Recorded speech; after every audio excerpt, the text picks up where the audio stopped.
So this is just a thing I think is really cool, is most of the jobs, not all of them, but most of the jobs that people talked about when they were little, and of course we know there are many, many, many more jobs than that, but most of the things that we used to think about were helping kinds of jobs, right? Teachers and um, preachers, policemen, firefighters, working in the armed services, being a doctor, a nurse, or a vet, being a dentist, in some cases even things like being a lawyer, certainly things like being a parent.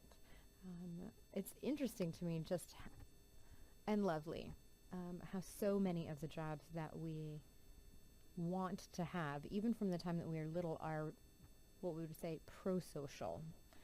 They're helping jobs. And I think that comes, at least in part from a natural sense of altruism and a wanting to help that a lot of people have. And I'm assuming probably by virtue of you being in this class, and what you're wanting to learn about as part of whatever program you're in is part of that. So I just think that's cool.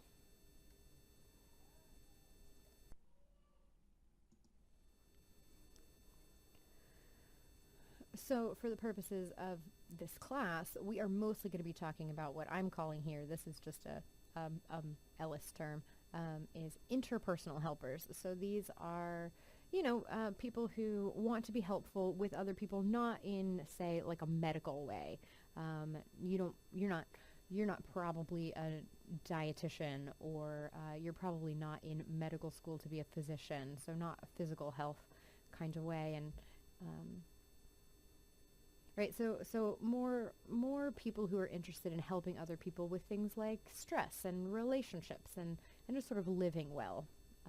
So there are lots and lots and lots of people who either just want to do that or who have jobs where that's a large part of their job. And so I'm going to try to hit at least some of the main categories of these. This is obviously not everybody, but we're going to talk about some of these categories. What I'm going to call lay helpers, and these are just people who are, we'll talk about this more, who are, friendly and want to be helpful to other people. That might be some of you. This is what if you've read the Glicken chapter on this yet, they call these people Indigenous helpers, and it's going to be a little confusing a couple slides from now, but I'm going to work on it. People who are volunteers tend to be these kind of interpersonal helpers, just want to help people do well and live well and get their needs met. Ministers, and when I think about this, I mostly think about Christian church ministers, like church pastors or deacons or people like that, because the Christian church in America is known for sort of, almost regardless of denomination, having a lot of different categories of those kinds of helpers, and they're not always found in other religions, but certainly could be. We'll talk about Indigenous healers just a little bit, mostly because I don't want you to get them confused with what your book calls Indigenous helpers. So people like shamans or curanderos, or when I lived in Louisiana for a while, and anybody who's a traditional healer. So like in that area, we had a couple of things like past life therapists and witch doctors and things like that. Then we get to social and human services, which is going to be people who have jobs. They are employed in the social or human service field, and then we have mental health professionals. So let's sort of go through these. We're going to talk about what kinds of training these people have, what kinds of ethical and legal obligations they have, and then sort of what their scope is.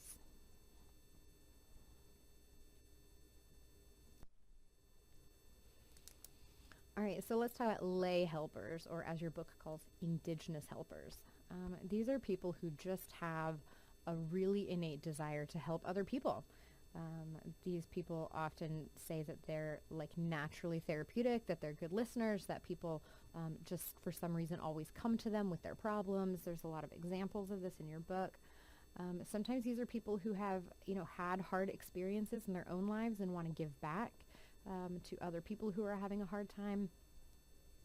And and that's happening all the time, and you're doing this all the time. So examples of this are things just like friends or families or coworkers, or just, those kind of really nice people that are easy to talk to, and then want to hear your story.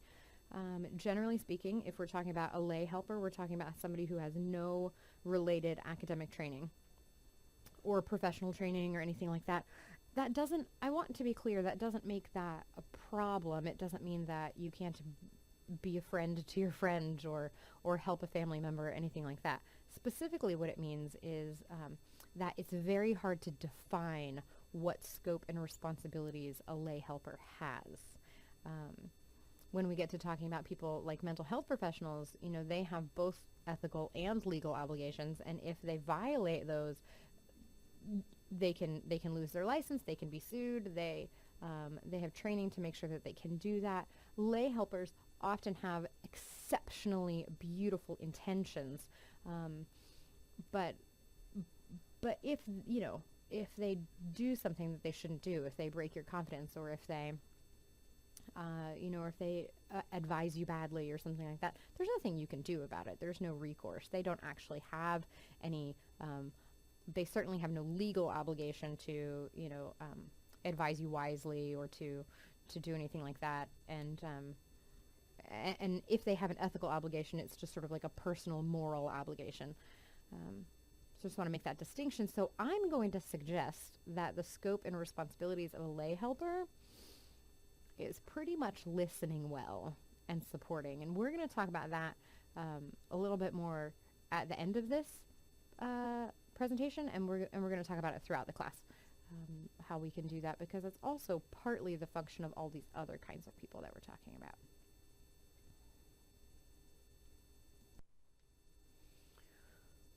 So let's talk about volunteers in general. Volunteers also have that desire to help others. They often don't have any formal academic training in a related discipline, but whenever they decide that they're going to volunteer in a particular kind of place, they usually get some kind of training in that. So for example, if you want to work at a crisis pregnancy center, you'll certainly go through a training that's associated with that center about what that center does, what its policies are, what kinds of education you're able to give, what kinds of services you can provide, and that sort of thing. It's unusual for volunteers to have any kind of ethical or legal obligation because they aren't employed often. If they signed some kind of contract, maybe they're a church volunteer or school volunteer, if they signed some kind of contract, then they might have some of those obligations, but if not, then they don't. I'm worried that this sounds like lay helpers and volunteers are outrageous and they can do anything. And generally speaking, I'm saying, they don't do that. But both of these kinds of people are doing this because they feel very passionately about it. These are not people, typically speaking, who are going to be, harming people on purpose or sort of sitting and grinning maniacally at the interpersonal power that they have or things like that. When lay helpers or volunteers or really anybody on this list, if they make a mistake, it's usually an honest mistake. One of the things I want to help you guys with is figuring out how not to do that,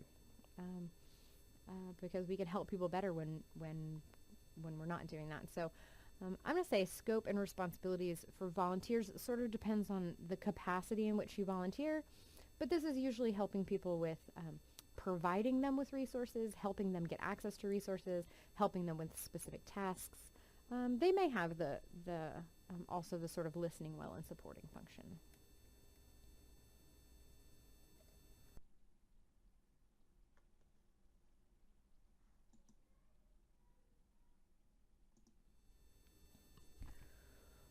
So ministers, they do typically have training that might be through formal educational means like seminary or other kinds of religious channels. In some kinds of churches and things, people are elected to certain positions like being a deacon or a deaconess just sort of based on their character rather than any kind of training. And so, what that means is you don't really know necessarily what you're getting.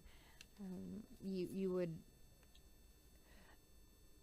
when there is training, you could be fairly sure that training is more religious in nature rather than being sort of like mental health or counseling training specifically. And so you can see that reflected sort of in their scope. Definitely ministers have, and deacons and people like that, have a responsibility to listen well and to support you when they do advising, which they often do. It's typically based on whatever the religious belief system is, rather than other things. And so what we see is that, obviously, a pastor can lose their job, or a deacon can lose their position as being a deacon or something like that. But generally speaking, there's not strong legal obligations, and it's more sort of an ethical, moral obligation to be serving people well. Again, I think that ministers probably are going out of their way to attempt to serve people well, and that if it doesn't go well, it's definitely not because of the intention. Typically.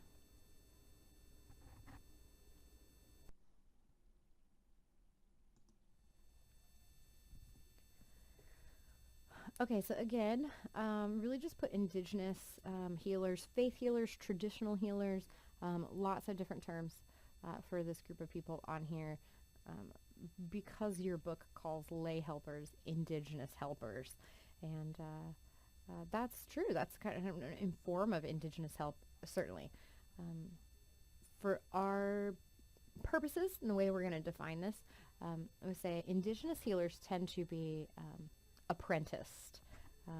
They live in a community, they are responsible to a specific community, and in that community they're kind of elected or sort of born into maybe a specific position, and then they are apprenticed by whoever is their elder in that practice. So it doesn't tend to really to be academic, and very much like ministers, there is a deeply felt, typically moral and ethical obligation to do well by the community, and more of that than a legal obligation.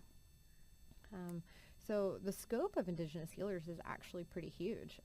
Oftentimes they are held responsible by their community for medical, psychological, social healing, emotional healing, general wellness, all of that kind of thing, and then the kinds of, treatments and things like that they use tend to be natural process kinds of treatments that are community specific.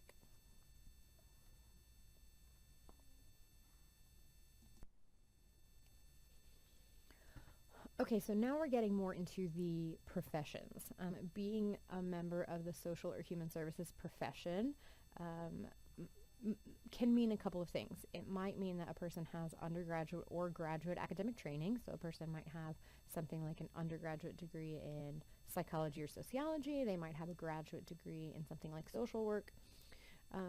A lot of times, not all the time, but a lot of times, there aren't licenses associated with a lot of these kinds of work in human service fields when you're not talking about sort of specific professions like medical, mental health, that kind of thing. So they do tend to have more in the way of ethical and legal obligations, especially based on their employment. They're employed in this field. The field requires certain things of them in terms of, treating people according to best practices and things like that. So we might be talking about people like social workers. In Texas, we would say an LMSW. Psychiatric technicians, which are people who aren't licensed but who work in mental health facilities doing some things like wellness checks and things like that.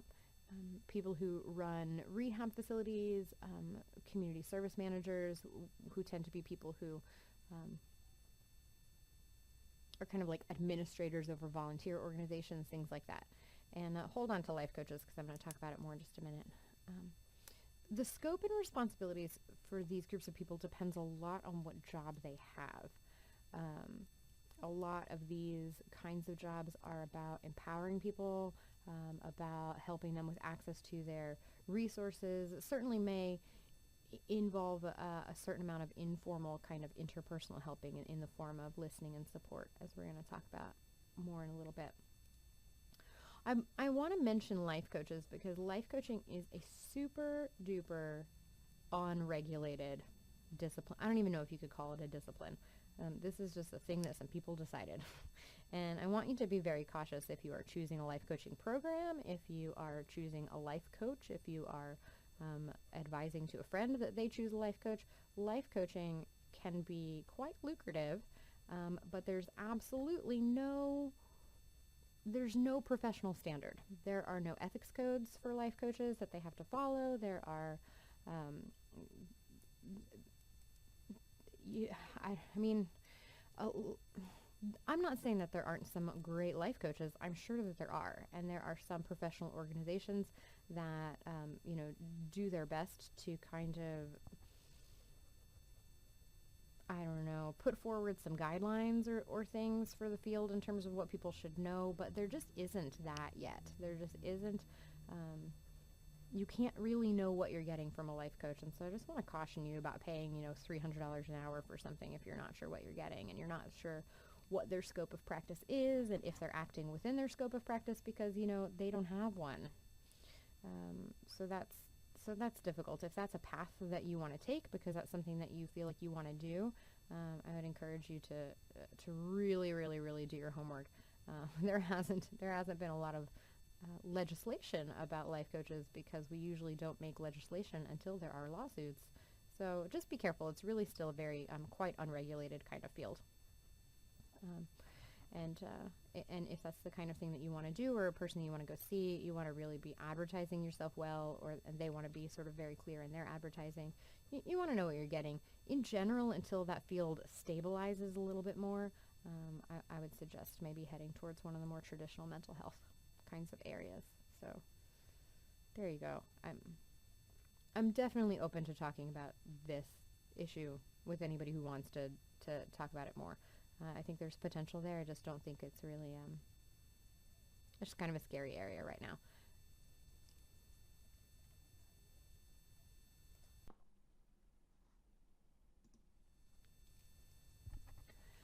Okay, so let's talk about mental health professionals. So a mental health professional is somebody who has some kind of graduate degree, at least one, in a mental health discipline. So they'll have at least a master's degree. Sometimes they'll also have a doctoral degree. They will also have, and this is important, an active license to practice in their discipline in their state. Active, meaning it hasn't been suspended, and they have a license. A professional license is different than just having a degree. You could have a master's degree in counseling, but not be licensed as a professional counselor, for example. Which means you're not a mental health professional. You just have a master's degree. That's one of the things that makes mental health professionals a different kind of category, is the level of academic rigor, the requirement to be licensed in order to practice, because what that does is it gives both a legal obligation and a professional ethical obligation for those people to follow certain kinds of rules. You always have a recourse if you feel like they have not acted ethically to have their license removed and things like that, which gives consumers safety in two ways. One, it means that these people are probably better trained because they've spent all that time, sort of doing the academic work and being supervised in their practice and things like that. And then also there's some kind of recourse where, with just like a friend or somebody, there's really not recourse. You could just stop being their friend. But you couldn't, for example, if they were running around giving really bad advice, you couldn't do anything to make them stop doing that to other people, where with a mental health professional you could. So examples of this: licensed psychologists, licensed clinical social workers, licensed professional counselors, people like that. And because of that additional training and because of that professional licensure, they have a different role. Certainly you don't need to rush off to a mental health professional for just, everything, a hangnail, an emotional hangnail, necessarily. But mental health professionals can do things like consultation for life transitions, for stressors. You don't have to have a mental health disorder in order to seek the help of a mental health professional. But when you do have something, and this is what some of your additional readings that are in this same module are about, is about sort of knowing when the difference is. When do you need to? I'd say you always can go to a mental health professional and sort of see, is this the kind of thing that requires this, and a good one, a really ethical one, if you don't need that, is going to tell you, no, sounds like you have good support systems. Just let me know if it gets worse in these kinds of ways.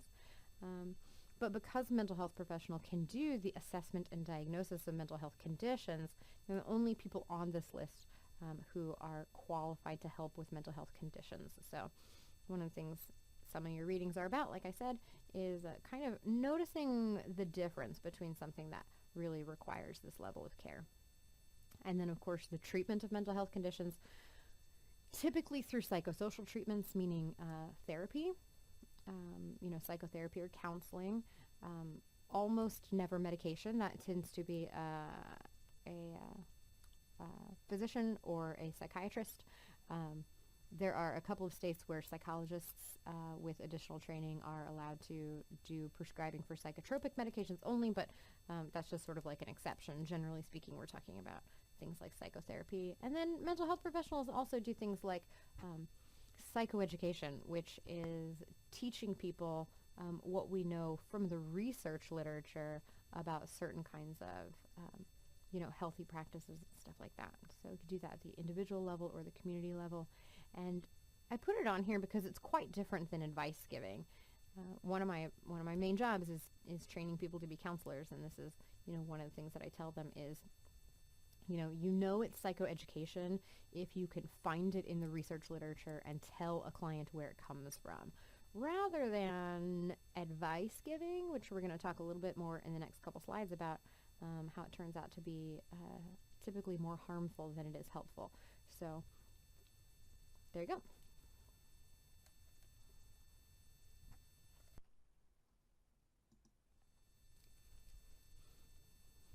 All right, so there is this, I don't know, it's just like a little saying in the mental health professionals that the more you know, the less you say.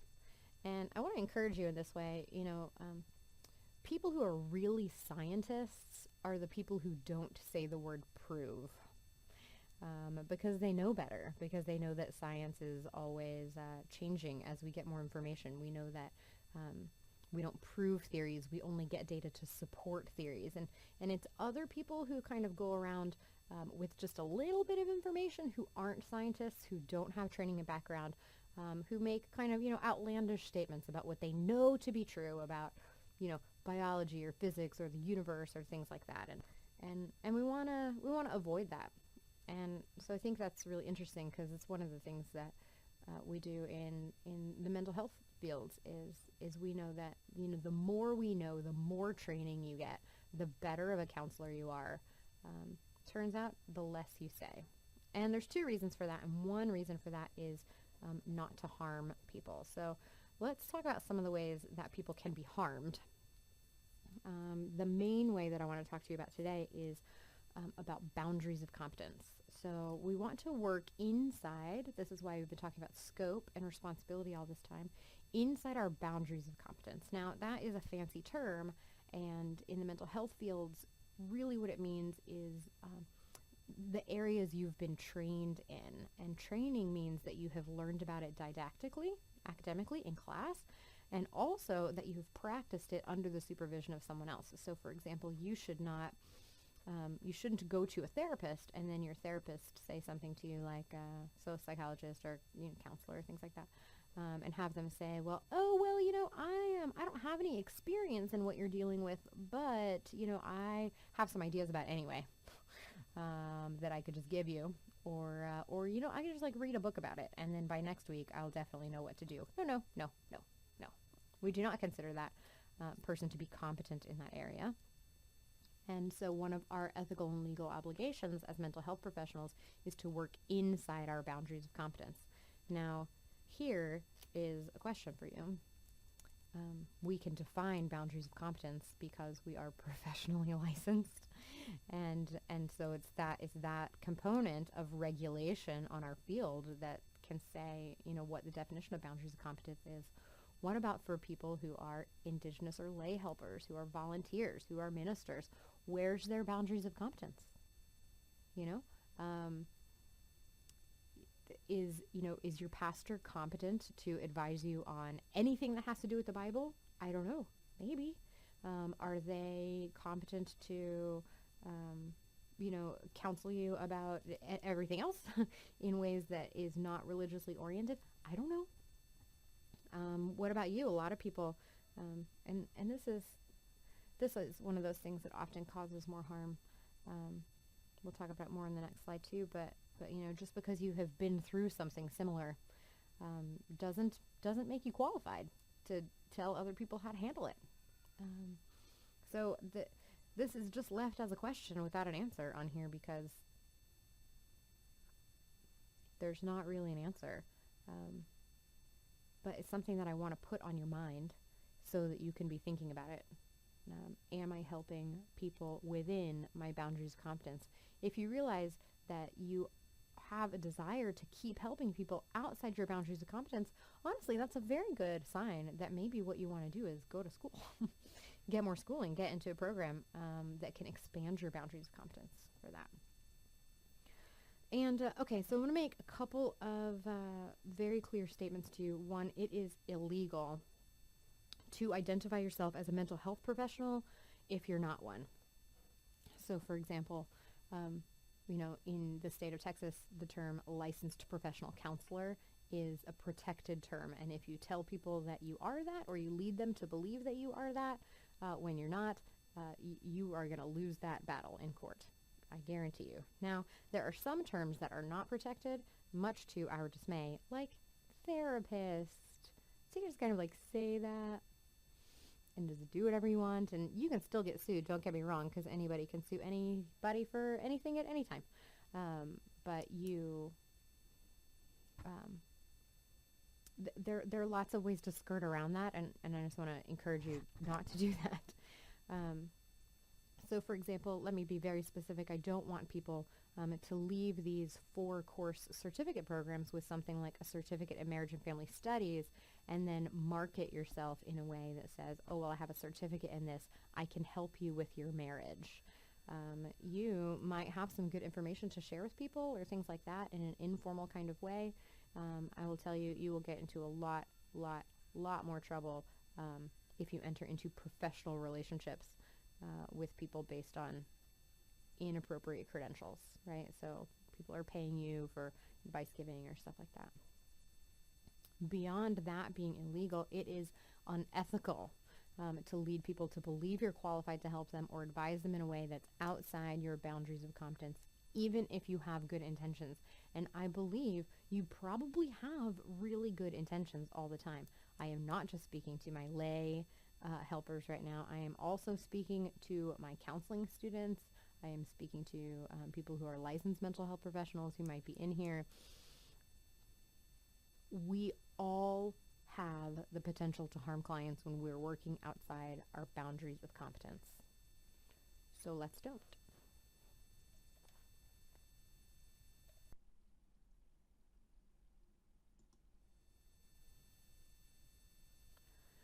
Okay, but ultimately, this class is about helping.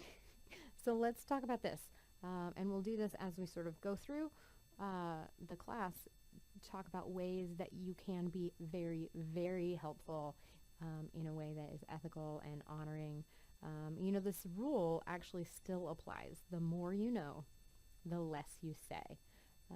So you will help people in a way that is very ethical, but not just ethical, also more effective. If your primary orientation to helping is listening, reflecting, and honoring. So you'll see this, you'll read about it in a text. That is the cardinal feature of all the people who are identified as Indigenous helpers, is that they listen well. So when you're listening, listen. Don't be planning the next thing that you're going to say. Don't be planning what kind of wise advice you're going to give. Don't be rushing ahead to the rest of the story. Most of the help is just in listening, and you listen best when you are silent. Not just silent with your voice, but quiet in your mind, and really, really being there, hearing the other person, being with them. Okay? This needs to be in a way that's honoring, that's non-judgmental. Too, we are really, really quick sometimes to give opinions about stuff when we haven't heard yet what's going on. We haven't heard yet what the person's really struggling with. We haven't heard if that person is like us or not like us, if they have a different culture or different value system. Listening non-judgmentally, honoring their experience, is one of, hands down, the most helpful things that you can do. And this would be a great thing to be doing just in all of your relationships all the time.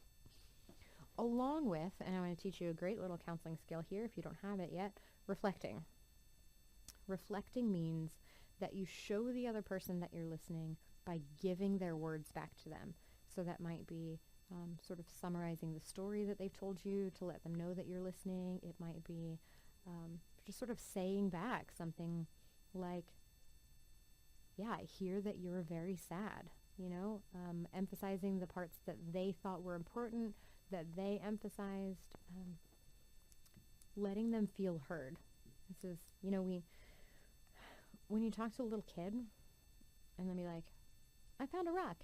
And if you say something like, okay, did you do your homework? They say, I found a rock. And you say, okay, do you want me to make you a peanut butter sandwich? I found a rock.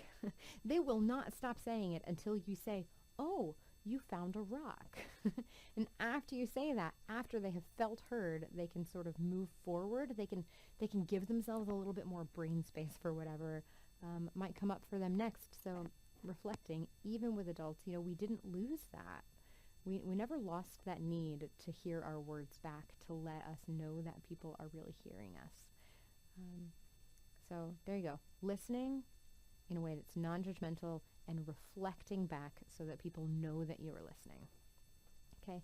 That is going to be so much more powerful than giving advice. And I'm going to tell you the two main problems with giving advice. One is you might not know what you're talking about, right? So think about it like this. If you, assuming you're not a dietitian, do you give people nutrition advice? Because my guess is that you've read some stuff online, or you've heard things from your doctor. You kind of have a pretty decent idea about what healthy eating looks like. You probably have some pretty good ideas about what bad eating looks like, right? Unhealthy eating. But ultimately what it comes down to is that the right diet for you isn't the right diet for someone else. And even if that person is very similar to you. So also consider this. That person might not be similar to you, even if they seem to be. If that person has diabetes and you have just told them to, eat a diet that's low in fat, you've also probably told them to eat a diet that's high in sugar, and they're going to have a lot of health problems. What if it's something that's less well known than that? What if it's a potassium deficiency or cystic fibrosis or something else? And here you are giving them this advice that might work for you or someone who's very like you, but is going to end up hurting them. And then we have the issue that sometimes people have health, or in our metaphor here, mental health kinds of issues that you don't even know they have, right? You could be advising somebody way too close to a trauma that they have, way too close to, cognitive vulnerability that they have, and you don't even know. They might not even know, right? So there's a big risk when you give advice that people will listen to you and do what you say and then end up getting hurt. And I want to say to you, if you felt yourself just for a moment there being like, yeah, but I do know about healthy eating, but we probably have some more work to do. Okay? Here's another big thing that's a problem about advice giving, and it's weird because it's almost the opposite problem. So one problem, of course, is that you give advice that's well-intentioned but turns out not to be good advice, and they get hurt by it. The other problem is that you give them great advice, and they do take it, and it works. And you're saying right now, what do you mean? That is a good thing. But I want to challenge you and say it might not be, right?